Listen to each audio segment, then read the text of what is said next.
Yama. My name's Teneale and I'm a Munkata-Yuin and Arralyin woman from the south coast of New South Wales. I'm also an academic who lectures in Indigenous health at the University of New South Wales, the Australian National University and Macquarie University. I am a PhD candidate at the University of New South Wales and a published poet. I live with my beautiful young boys on Biripi country. I was invited by Kylie, Tanya and the community to visit Yurupanga and experienced firsthand some of the issues the community faces around safe sleeping. We know that sleep hygiene has a connection to rheumatic heart fever risk. Rheumatic heart fever is usually contracted in adolescence from a simple strep infection. Many of the beautiful children I had the pleasure of spending time with had runny noses. As a mum and a health professional, this broke my heart given the high likelihood in a few years that this would eventually morph into rheumatic heart disease. When a basic infection is left, and again, the telltale signs are a runny nose, you think about how many of our children run around in winter with constant runny noses, especially if they attend daycare.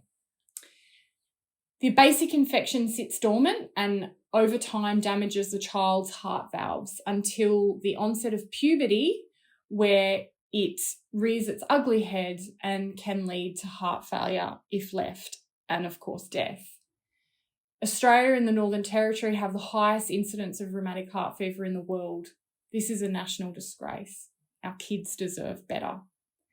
On arrival to Yurupanga, I was shocked at the lack of basic services that the community faces through no fault of their own.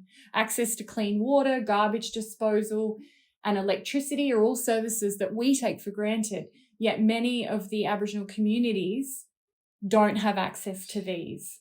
At Yurupanga, I was honoured to meet a local health worker in training, but shocked to find out that there were no basic medical facilities for him to practice from, let alone any specialist services around healthcare. The sheer overwhelm in those first few days was a struggle. I've spent many years lecturing young doctors about rheumatic heart fever with clear prevention strategies, yet they can't be applied due to the lack of basic needs such as clean bedding.